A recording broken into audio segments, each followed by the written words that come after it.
الحمد لله والصلاة والسلام على رسول الله صلى الله عليه وسلم.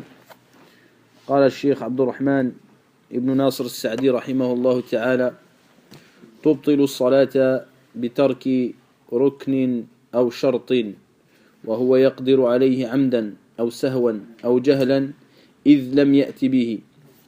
Donc il dit le Cheikh rahimahullah ta'ala, donc on est rentré dans la porte des annulatifs de la prière. Il dit que la prière est nulle si la personne délaisse un pilier ou une condition alors qu'il en est capable de le faire, ou par oubli ou par ignorance si il ne le fait pas, c'est-à-dire qu'il ne le ramène pas. Donc je pense qu'on avait déjà plus ou moins parlé de cela. Et nous avons dit que celui qui délaisse un pilier ou une condition, donc le pilier c'est ce qui est dans l'action et la condition c'est ce qui est avant l'action. Et par exemple les ablutions, le fait de se mettre en direction de la qibla, etc. Donc tout cela, s'il le laisse, ou un pilier qui est ruku' ou sujud, eh bien sa prière est nulle. Qu'il le laisse par exprès, ou qu'il le laisse par ignorance, ou qu'il le laisse par oubli. Dans le cas où il le laisse par oubli ou par ignorance, il doit absolument le rattraper s'il le peut, sinon sa prière est nulle. L'auteur il a mis en évidence une chose qui est un cas. Il a dit وَهُوَ يَقْدِرُ عَلَيْهِ عَمْدًا, c'est-à-dire que le pilier et la condition, si elle est délaissée parce qu'il n'en a pas la capacité. Par exemple, quelqu'un, comme on avait donné déjà cet exemple, qui est emprisonné et qui est nu, mathalan. Lui, il n'a pas la capacité de se vêtir complètement. Qu'est-ce qu'il fait? Il doit faire la prière. Quelqu'un qui est emprisonné, il n'a pas d'eau, il n'a pas de moyen de faire tayammum. Il n'a pas les ablutions. On avait rapporté la divergence qu'il y avait entre les savants, mais on avait dit que le plus authentique, c'était qu'il fasse la prière.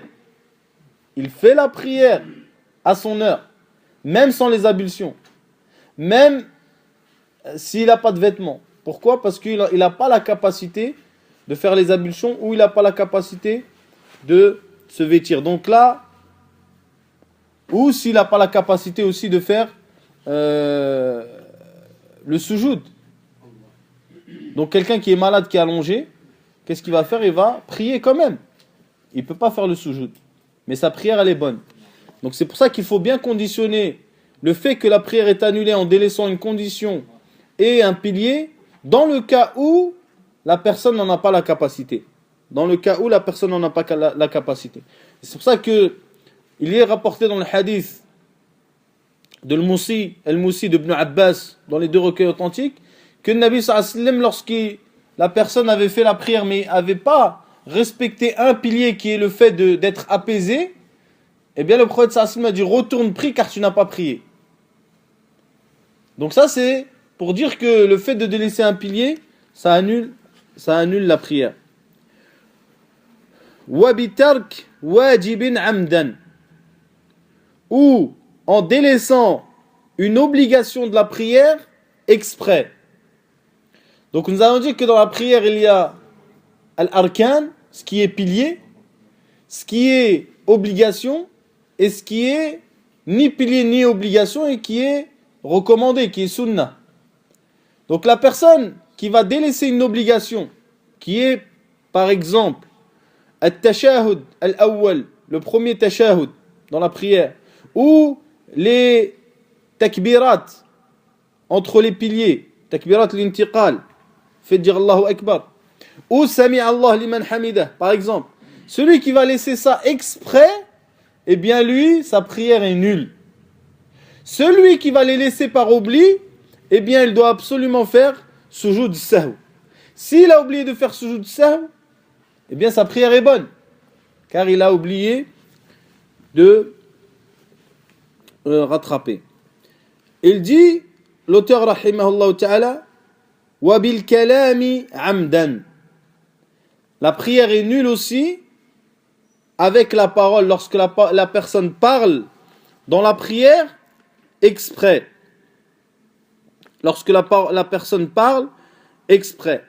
Donc, il y a le consensus à propos du fait que celui qui parle dans sa prière, eh bien que sa prière est nulle. قال النووي رحمه الله تعالى أجمع العلماء على أن الكلام في الصلاة من عالم بالتحريم عامدا لغير مصلحة وإنقاذ وشبهة مبطل للصلاة. Donc il dit lui qu'il y a le consensus des savants que celui qui parle dans la prière alors qu'il sait que c'est interdit, qu'il fait exprès, qu'il n'y a aucun besoin de parler et qu'il n'a pas une shubha, c'est-à-dire une ambiguïté, bien que sa prière est nulle. Et ceci a été cité aussi par Ibn Hajar, c'est-à-dire le consensus. Et l'umda dans ça, c'est-à-dire l'asl dans ce hukm-là, c'est le hadith de Zayd Ibn al-Arqam radiyallahu anhu, qui est rapporté dans le Bukhari ou Muslim. Il dit كنا نتكلم في الصلاة على عهد رسول الله صلى الله عليه وسلم يتكلم أحدنا مع صاحبه. Donc il dit on parlait dans la prière à l'époque du prophète sallallahu alayhi wa sallam jusqu'à ce qu'Allah azza wa jalla a descendu حافظوا على الصلوات الصلاة الوسطى. Donc jusqu'à ce qu'Allah a descendu ce verset là فأمرنا بالسكوت ونهينا عن الكلام. Donc on nous a ordonné de se taire et on nous a interdit de parler.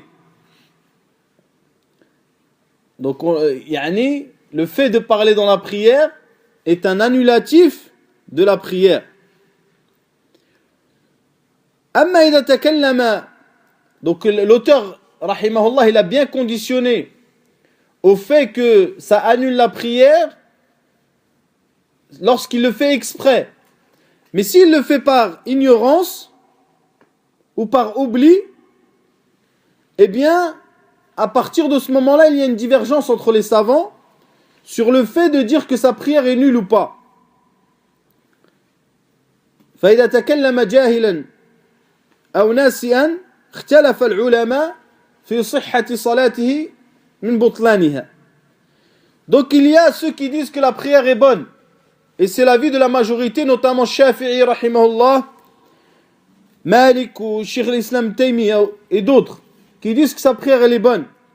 Et il y a ceux qui disent qu'elle est nulle, qui est notamment l'avis de Abu Hanifa, rahimahumullah jami'an. Donc ils utilisent comme preuve, ceux qui disent que la prière elle est bonne, le hadith de Muawiyah. Le hadith de Muawiyah Ibn Hakam, qui a fait la prière avec le prophète sallallahu alayhi wa sallam, et il y a une personne qui a éternué dans la prière. Alors, Muawiyah, il lui a dit, rahimakallah. Il lui a dit, qu'Allah te fasse miséricorde. Alors les gens, ils l'ont regardé. Ceux qui faisaient la prière, ils l'ont regardé. Ensuite, il a continué, il a continué, et les gens ont commencé à frapper dans leurs jambes. Après le prophète sallallahu alayhi wa sallam, à la fin, il lui a dit Inna salatana hadihi la yasluhu fiha shay min kalam nas. Donc il lui a dit dans la prière, il faut pas parler. Il faut pas parler. Mais le prophète sallallahu alayhi wa sallam, il ne lui a pas ordonné de refaire sa prière. Vous comprenez, il lui a expliqué que il ne faut pas parler, mais il ne lui a pas demandé de refaire sa prière. Et le hadith est rapporté par Muslim. Donc c'est la même situation pour celui qui va parler par oubli dans la prière. La majorité des savants considèrent que sa prière est bonne. La majorité des savants considèrent que sa prière est bonne. Comme des fois, quelqu'un, il est fatigué, très fatigué, peut-être il va dire des choses qui n'ont rien à voir avec la prière, eh bien, sa prière n'est pas nulle. Et il y a certains savants qui ont autorisé le fait de parler des très peu de paroles, très peu, s'il y a un intérêt dans la prière. Et je vous donne un exemple, et cela est arrivé, c'est une qissa waqi'iyya qui est arrivée dans une mosquée pas loin d'ici, il y a longtemps. L'imam, il faisait la prière. Et il n'a pas récité le Fatiha. C'était le Jumu'ah en plus. Il a récité directement Surat al-A'la. Les gens derrière, ils ont dit Subhanallah. Lui, il était égaré. Alors il est revenu, il a recommencé le début de Surat al-A'la. Sabbih isma rabbika al-A'la. Ils ont redit Subhanallah. Rien. Ensuite, il y a un frère, il a dit Al-Fatiha. Après, lui, il a pris le Fatiha. Ça, c'est une parole qui est pour l'intérêt de la prière. Dans ce cas-là, certains savants, ils considèrent que ça est autorisé. Vous comprenez? C'est un mithal. Je donne un exemple ça peut arriver. Yani. Comme des fois, quelqu'un, il peut oublier le recours. Les gens, ils vont dire Subhanallah, Subhanallah, il sait même pas lui. Lui, il croit qu'il a fait sa prière normale. À ce moment-là, la personne, il lui dit Ar-Ruku'. Il revient. Vous comprenez? Donc, cela est autorisé chez les savants, rahimahumullah ta'ala. ثم قال الشيخ وبالقهقه. C'est-à-dire, il dit avec la rigolade, yani. Le fait de rigoler. C'est-à-dire, celui qui va rigoler dans sa prière va être nulle. Et al-qahqaha, c'est le fait de rigoler avec un son.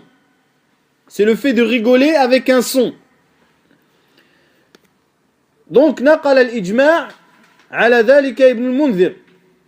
Ibn al-Mundhir, il dit qu'il y a le consensus sur le fait que celui qui rigole avec un son, eh bien que sa prière est nulle.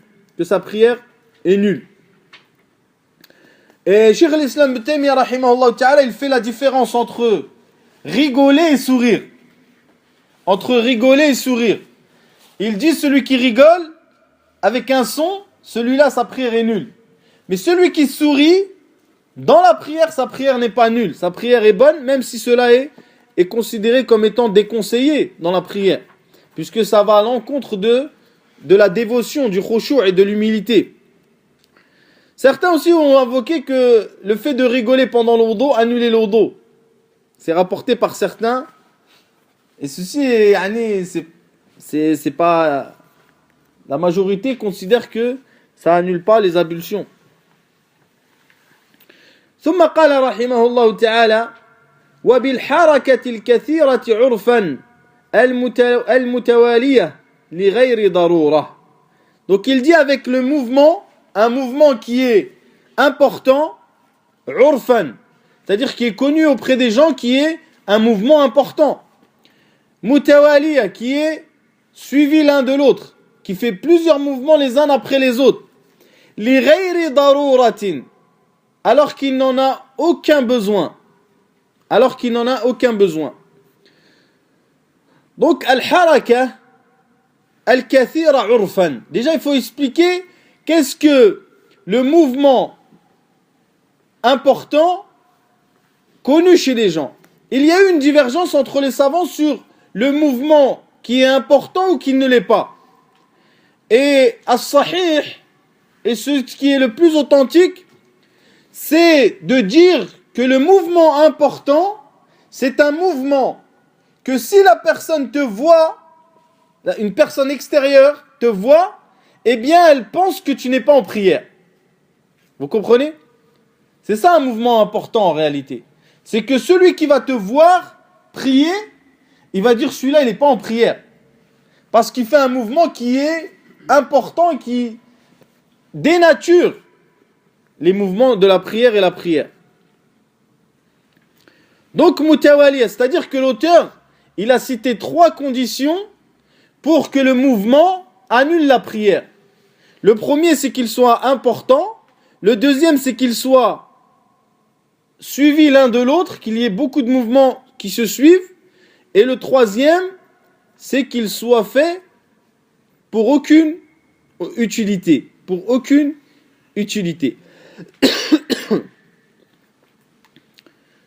Donc ça veut dire que si les mouvements ne se suivent pas les uns les autres, que la prière n'est pas nulle, d'après la parole de l'auteur.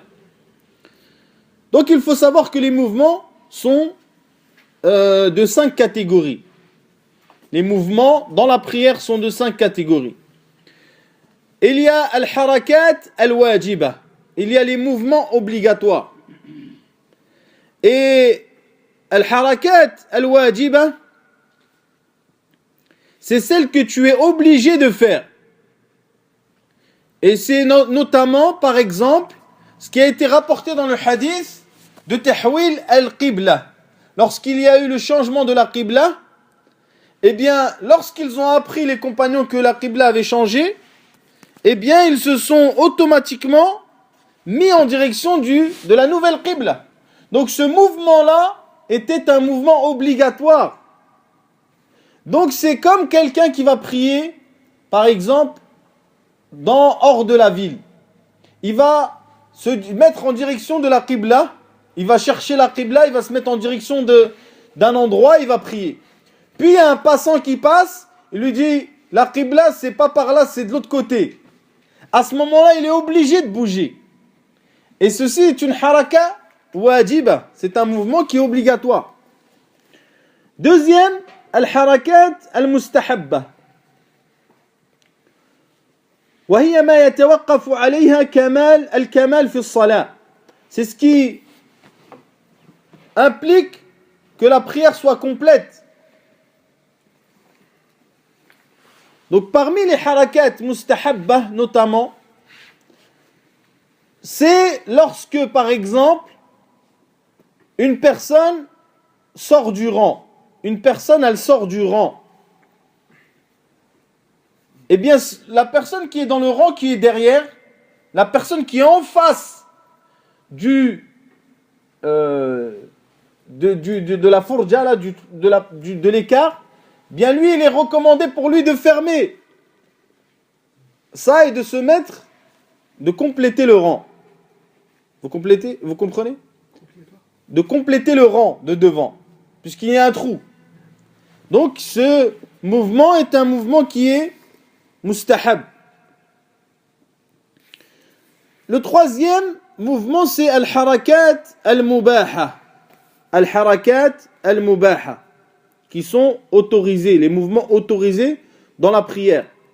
Et ce sont des mouvements qui sont peu et qui sont pour un besoin. Peu, mais pour un besoin. Comme par exemple, si quelqu'un, sa jambe, elle le gratte, mathalan, et il se gratte rapidement. Il n'y a aucun mal là-dedans. C'est un mouvement qui est autorisé. Il est rapporté notamment du prophète sallallahu alayhi wa sallam dans les deux recueils authentiques, d'après Abi Qatada, كان رسول الله صلى الله عليه وسلم يصلي وهو حامل أمامه بنت زينب فإذا سجد وضعها وإذا قام حملها. Donc le prophète sallallahu alayhi wa sallam il priait et il avait dans les mains la fille de Zaynab. Et lorsqu'il se prosternait ou il faisait le recours, il la posait. Et lorsqu'il se levait, il la reprenait. Donc pour nous prouver qu'il fait un mouvement qui est autorisé, mais qui est un mouvement qui est restreint. Il y a aussi les mouvements qui sont déconseillés. Et ce sont des mouvements qui sont peu restreints, mais dont tu n'en as pas besoin. Comme certains ils font, maintenant quand il prie toutes les 5 secondes, il remet sa chachia sur sa tête ou etc. Tout ça, ce sont des mouvements qui sont déconseillés que la personne il ne doit pas faire. Et il y a al-harakat, le cinquième al-muharrama, c'est-à-dire les mouvements qui sont interdits, et c'est ce qu'a cité le cheikh rahimahullah ta'ala. C'est les mouvements importants qui se suivent et dont on n'en a pas besoin. Donc ces mouvements-là sont interdits. Donc il dit ensuite l'auteur لأنه في الأول ترك لما لا يتم العبادة إلا به وبالآخرات فعل ما ينهى عنه فيها. Donc il dit car les premiers annulatifs de la prière, qui sont le fait de délaisser un pilier ou une condition ou une obligation exprès, eh bien c'est le fait de délaisser des choses dont la prière ne peut pas être complétée que par ces choses-là. Et les derniers, qui sont la parole et le fait de rigoler, les mouvements, ce sont des choses qui sont interdites dans la prière, que Allah Azza wa Jalla et son prophète ont interdit dans la prière. Ensuite, l'auteur il va passer à un autre sujet qui est le fait de parler de ce qui est déconseillé dans la prière. Avant cela, il y a un autre annulatif que l'auteur n'a pas cité, qui est le fait de manger ou de boire dans la prière exprès. C'est-à-dire que la personne, mathalan, il a quelque chose dans sa poche, ou la personne, il vient, il a un chewing-gum dans la bouche et il prie avec. Mathalan. Donc, قال ابن المنذر أجمع أهل العلم على أن من أكل أو شرب في صلاة الفرض عامدا أن عليه الإعادة. Donc il dit il y a le consensus des savants que celui qui mange ou qui boit dans la prière obligatoire exprès, qu'il doit refaire sa prière. Ceci est valable aussi pour les prières qui ne sont pas obligatoires. Ceci est valable aussi car la règle elle dit que les jugements de la prière obligatoire et de la prière surrogatoire sont les mêmes tant qu'on n'a pas de preuve qui les différencie. Donc ensuite il parle de ce qui est déconseillé dans la prière. Il dit al-iltifatu fi s-salati لأن النبي صلى الله عليه وسلم سئل عن الالتفات في الصلاة فقال هو اختلاس يختلسه الشيطان في صلاة العبد رواه البخاري. Donc il dit, là il parle, l'auteur, du fait de bouger les yeux, de regarder à droite à gauche pendant la prière. Al-iltifat, c'est le fait de faire les essuie-glaces dans la prière. Et on a demandé au prophète sallallahu alayhi wa sallam sur celui qui regarde à droite à gauche pendant la prière, il a dit c'est un vol de shaitan. Le shaitan il vient, il vole une partie de ta prière. Donc c'est pour cela mes très chers frères que pourquoi le prophète sallallahu alayhi wa sallam a interdit al-iltifat, car premièrement yunafi al-khushu', il est contraire à l'humilité dans la prière et au fait d'être dévoué dans sa prière. Deuxième chose qu'ils ont cité les savants, c'est que fihi insiraf anillah, c'est-à-dire que la personne il se détourne d'Allah Azza wa Jal quand il regarde à droite à gauche. Donc c'est pour ça que il n'a pas le droit, et c'est déconseillé plutôt, de faire l'iltifat fi salat. Mais s'il en a besoin, alors à ce moment-là, il n'y a pas de mal. Il a même le droit de se tourner, de tourner sa tête, s'il en a besoin. Comme il est rapporté dans la qissa qui est rapportée par le Bukhari, notamment avec Abu Bakr et le prophète sallallahu alayhi wa sallam. Lorsque Abu Bakr présidait la prière et que le prophète sallallahu alayhi wa sallam est sorti, les gens ont commencé à faire du bruit pour que Abu Bakr sache que le prophète est là. Alors il s'est tourné, il a vu qu'il y avait le prophète, il a reculé. Le hadith, il est connu. Et il y a un autre sujet qui est en rapport avec les yeux, qui est le fait de lever ses yeux vers le ciel. Le fait de lever ses yeux vers le ciel. Et ceci, la plupart des savants considèrent le fait de lever les yeux vers le ciel comme étant déconseillé. Ils le rentrent dans al-iltifat. Et ça, c'est la majorité. Et Dhahaba ibn Hazm, rahimahullah ta'ala, Ibn Hazm, il considère que c'est haram. Le fait de lever les yeux vers le ciel pendant la prière. Et son avis, Ibn Hazm, c'est un avis qui est très fort. Je parle du fait de considérer que c'est interdit. Car Ibn Hazm, il va plus loin et il dit que celui qui lève les yeux vers le ciel, sa prière est nulle. Donc c'est pour ça qu'il faut faire attention. Quand la personne, elle prie, de ne pas faire n'importe quoi. Mais pourquoi son avis est fort dans le fait de dire que c'est haram? Car le prophète sallallahu alayhi wa sallam, il a dit, dans le hadith de Anas qui est rapporté par le Bukhari, il a dit, Ma balu أقوام يرفعون أبصارهم إلى السماء في صلاتهم. Qu'est-ce qu'ils ont ces gens à lever leurs yeux vers les cieux? Ensuite, Anas il a dit فاشتد قوله في ذلك. Le prophète sallam était dur lorsqu'il parlait de ça. Ensuite, il a dit certes, vous allez arrêter de faire ça ou vos yeux vont partir. Dans une autre version, il a dit ou vos têtes vont être des têtes d'âne. Vous allez avoir des têtes d'âne. Donc c'est pour cela que la personne, il doit faire attention. Et s'il y a un wa'id, il y a une menace. Ibn Hazm, il a dit qu'il y avait une menace. Donc lorsqu'il y a une menace, ceci prouve une interdiction. C'est au-dessus du fait de déconseiller. C'est pour ça que ceux qui disent que c'est interdit, eh bien, c'est un avis qui est important. En ce qui concerne aussi le fait de fermer ses yeux pendant la prière, et ceci aussi est un sujet qui est en rapport avec cela, il faut dire que fermer les yeux n'est pas prescrit dans la prière. Ce n'est pas une chose qui est prescrite dans la prière. Et si la personne ferme les yeux pour se rapprocher d'Allah Azza wa Jal dans la prière, eh bien, il a commis une interdiction, une innovation. Car c'est pas prescrit. Donc tu as fait quelque chose qui n'est pas prescrit pour te rapprocher d'Allah. Donc tu as innové dans l'islam. Et il y a Ibn al-Qayyim rahimahullah ta'ala qui dit que s'il y a quelque chose en face de toi qui te détourne de ta prière, et que tu ne peux pas l'enlever, eh bien il dit à ce moment-là, tu peux fermer les yeux. Parce qu'il y a moins de mal dans le fait de fermer les yeux que de délaisser la concentration dans la prière. Vous comprenez?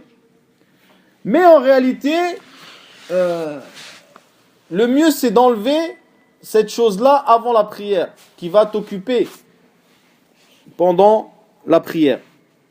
Donc, le fait de fermer les yeux pendant la prière n'est pas quelque chose de légiféré dans l'islam. Donc, il dit ensuite, l'auteur, rahimahullah ta'ala, il dit wa yukrahu al-abath. Et il est déconseillé aussi al-abath. Qu'est-ce que l'abath? C'est le fait de s'amuser, al-la'ib, ou les mouvements qui n'ont aucun intérêt. Car ceci va à l'encontre de l'humilité et de la dévotion dans la prière. Et l'abath, c'est le fait, la personne, il fait des mouvements de, on peut dire ça, de ouf, quoi. De quelqu'un qui n'est pas clair pendant sa prière. Donc ceci,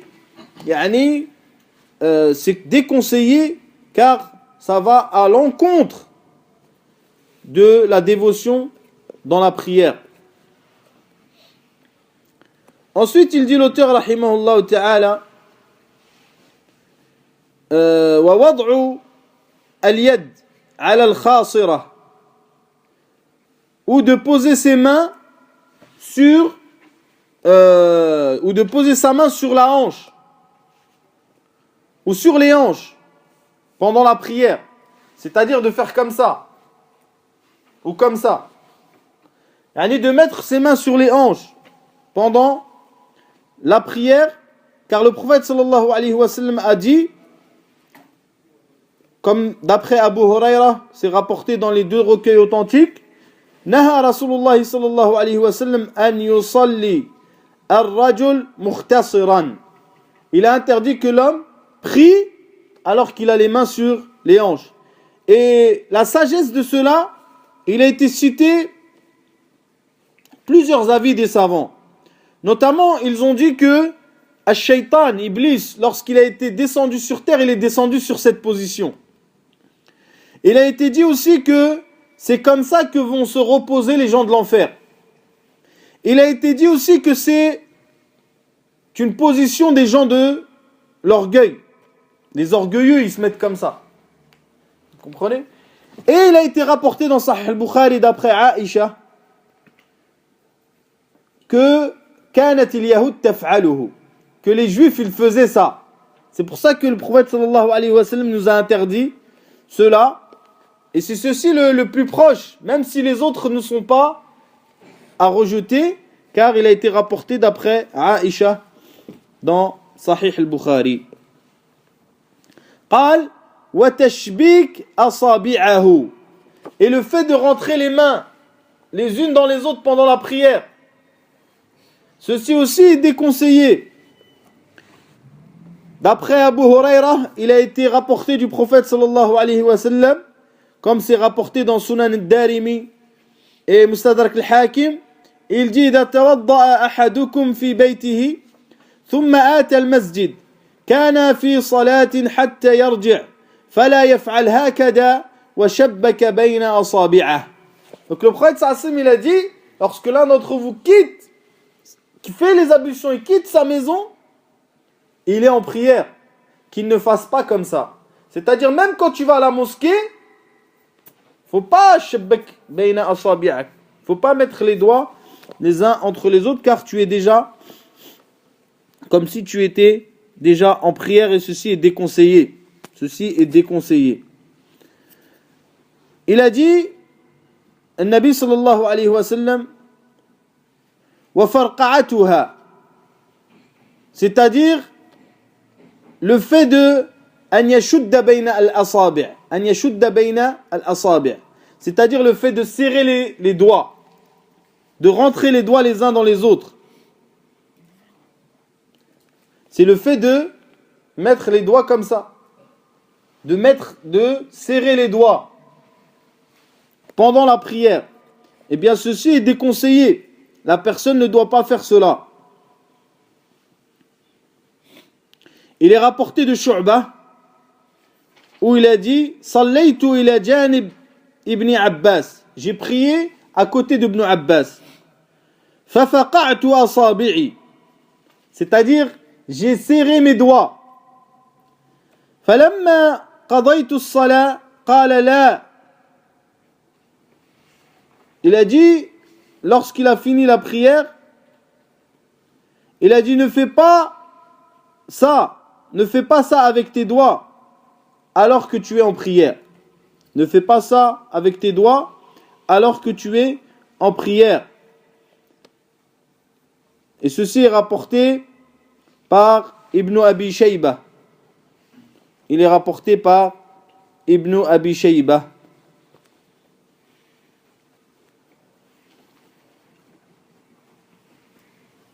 Donc c'est le fait de faire comme ça, avec ses doigts, de les serrer, de faire. C'est ça. قال الشيخ رحمه الله تعالى وأن يجلس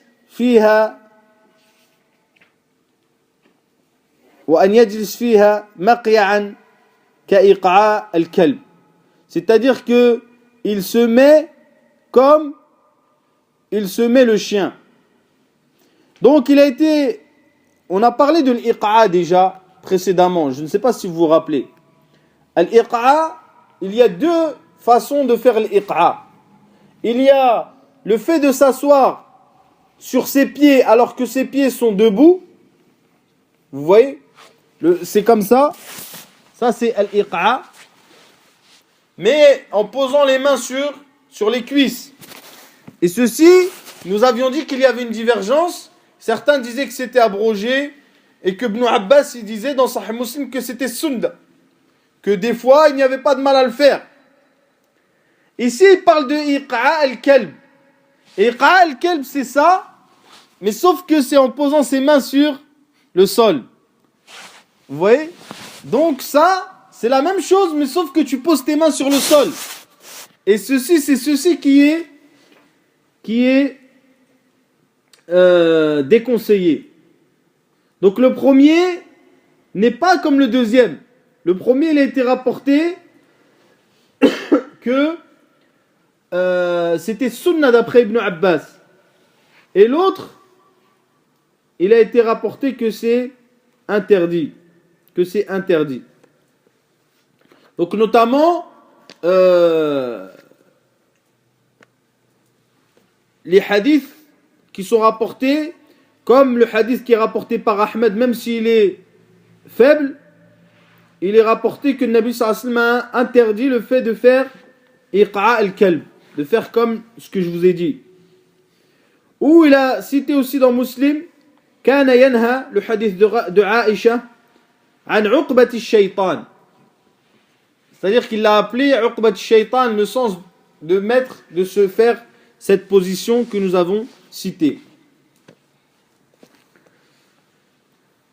Ensuite, il a dit l'auteur rahimahullah ta'ala wa an yastaqbila ma yalhih, ou qu'il se mette, il est déconseillé aussi de prier en direction d'une chose qui va l'occuper, comme un tapis, comme un mur décoré, ou n'importe quoi d'autre qui détourne la personne de sa prière.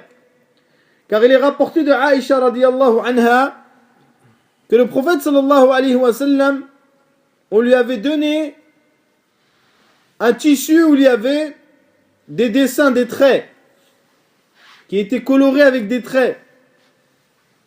Et que le prophète sallallahu alayhi wa sallam a prié dessus, le hadith rapporté dans les 2 recueils authentiques, et que les traits et les couleurs qu'il y avait l'ont détourné. Alors il a ordonné qu'on rende ce tissu, ce cadeau à la personne qui lui avait donné, qui était Abu Jahl. Donc il lui a rendu, alayhi salatu wassalam. Donc c'est pour cela que la personne doit enlever tout ce qui peut l'occuper. Tout ce qui va l'occuper dans sa prière, eh bien, il doit l'enlever. Il doit l'enlever. Donc la prière, mes très chers frères, de celui qui est occupé un petit peu dans sa prière, n'est pas nulle. Elle est bonne, puisque le prophète sallallahu alayhi wa sallam a été occupé par ce tissu sur lequel il a prié. Mais sa prière était bonne, alayhi salatu wassalam. Il dit aussi, l'auteur, rahimahullah ta'ala, Aou yudghilahu fiha wa qalbuhu mushtaghil bi mudafa'ati al-akhbathayni. Donc il dit, ou qu'il rentre dans la prière alors qu'il est occupé son cœur par le fait de repousser al-akhbathayn, qui sont l'urine et les selles. C'est-à-dire la personne, il a envie d'aller aux toilettes, mais au lieu d'aller aux toilettes, il va faire la prière. Donc le Nabi sallallahu alayhi wa sallam, il a interdit cela dans les 2 recueils authentiques. Il a dit, alayhi salatu wassalam, que l'un de vous ne prie pas, wa huwa yadfa'u al-akhbathayn, et alors qu'il est en train de repousser les deux choses qui sortent, yani. Donc c'est pour cela que ça empêche la personne d'être concentrée. La personne qui a envie d'aller aux toilettes et qui vient prier, il ne va pas être concentré. Mais est-ce que cela veut dire que sa prière n'est pas bonne? Eh bien, l'avis le plus authentique, c'est que sa prière est bonne, mais qu'il fait quelque chose qui est déconseillé. Certains ont dit que sa prière est nulle, mais sahih, c'est que sa prière est bonne. Aw bi hadarati ta'am, ou alors qu'il est en train, alors qu'on a posé la nourriture. Ensuite il rapporte le hadith, l'auteur, la salata bi hadarati ta'am wa la huwa yudafi'u al-akhbathayn, muttafaqun alayh. Donc lorsqu'il dit la salat, lorsqu'il dit il n'y a pas de prière, donc nous avions dit que l'âme, soit elle renie la prière entière, comme la personne ne l'a pas fait, soit elle renie l'authenticité, soit elle renie la complétude de la prière. Donc ici, elle renie la complétude de la prière, dans le sens où sa prière est bonne, mais sa prière n'est pas complète, n'est pas parfaite. Vous comprenez? Donc, la personne, il ne doit pas aller à la prière alors que la nourriture a été posée. Il est même rapporté dans Sahih al-Bukhari que Ibn Omar, il mangeait chez lui et il entendait la récitation du prophète sallallahu alayhi wa sallam dans la mosquée. Il était en train de manger tranquille. Il ne s'est pas pressé, rien du tout. Donc, malgré tout, les savants ont mis des conditions. Les savants ont mis des conditions par rapport à la nourriture. La première condition, c'est que la nourriture soit prête. C'est pas qu'elle est dans la marmite et la personne il reste chez lui. Non, il va prier, ensuite il revient. Il faut que la nourriture soit prête, posée. أن تكون نفسه متشوقة للطعام. Aussi, ils disent comme condition, c'est que son âme, elle a envie de manger. Si la personne n'a pas envie de manger, que la nourriture elle est posée, il va prier. Vous comprenez? Ça, c'est la deuxième condition. La troisième condition, أن يكون قادرا على تناوله شرعا وحسا. C'est-à-dire qu'il puisse le manger, que ce soit dans la législation ou physiquement. Qu'est-ce que cela veut dire? Cela veut dire que maintenant, si le repas lui a été posé à Dhuhr et qu'il jeûne, qu'est-ce qu'il fait? Il va prier. Il jeûne, il n'a pas le droit de manger. Vous comprenez? فَلَا يُمْكِنَ أَنْ يَتَنَاوَلَ الطَّعَامَ شَرْعًا. Il n'a pas le droit, dans la législation, de manger puisqu'il jeûne. Vous comprenez? Et hissan, physiquement, c'est si maintenant la nourriture lui a été posée et elle est brûlante, il ne peut pas la manger. Il doit attendre 10 minutes pour que ça refroidisse. Alors qu'est-ce qu'il fait à ce moment-là? Qu'est-ce qu'il fait à ce moment-là? Il va prier. Après, il revient et mange la nourriture. Vous comprenez? Donc il faut bien comprendre. Aussi certains, maintenant, tous les jours, ils mangent à la même heure. Et c'est à l'heure de la prière. Tous les jours. Après, quand tu lui dis, il dit, il y a le hadith. Il faut quand même... c'est pas... La prière, c'est une chose obligatoire avec les musulmans. Donc, celui qui repousse les besoins qu'il a, et celui qui, la nourriture est posée et qu'il mange, alors à ce moment-là, de faire la prière dans ces conditions-là, c'est déconseillé avec ce que nous avons dit comme chose. ونهى النبي عليه الصلاة والسلام أن يفترش الرجل ذراعيه في السجود. Donc le prophète sallallahu alayhi wa sallam, il a interdit aussi le fait que la personne, lorsqu'il fait le sujoud, pose ses coudes au sol, comme le font les chiens. Donc il est rapporté de Anas dans les deux recueils authentiques que le prophète sallallahu alayhi wa sallam, il a dit « I'tadilu fi sujud » mettez-vous bien dans vos prosternations. وَلَا يَبْسُطْ أَحَدُكُمْ ذِرَاعَيْهِ إِنْبِسَاطِ الْكَلْبِ. Et que l'un de vous ne pose pas ses bras au sol comme le font les chiens. Donc ceci, pourquoi c'est déconseillé? Parce que la personne, c'est comme s'il ne donnait pas d'importance à la prière. C'est comme si c'est le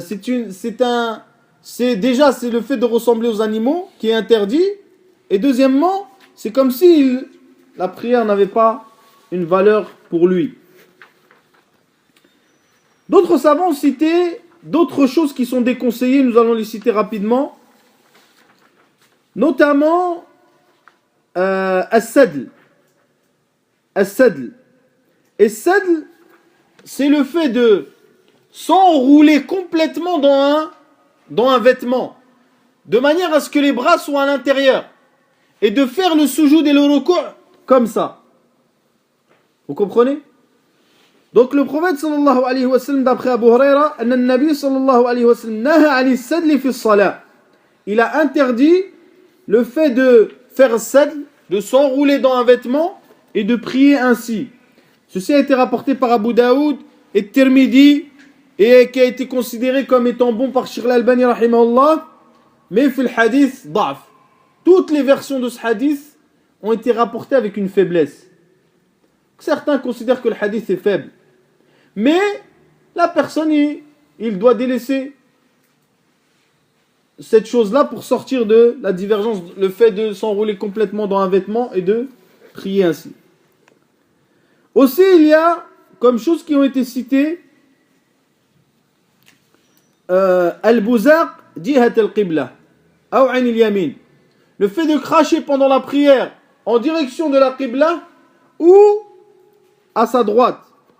Et ceci comme il a été rapporté d'après Jabir dans Sahih Muslim que le prophète sallallahu alayhi wa sallam a interdit cela. Le fait de cracher en face.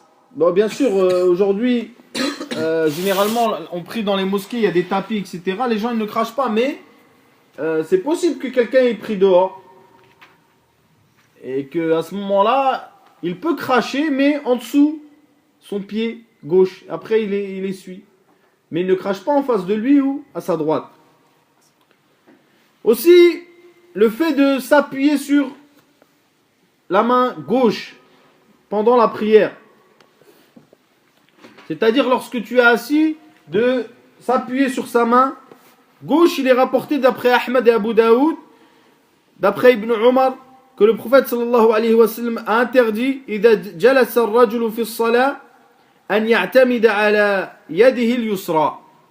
Le prophète sallallahu alayhi wa sallam a interdit à celui qui prie, lorsqu'il s'assoit, lorsqu'il se met en position assis, de s'appuyer sur la main gauche.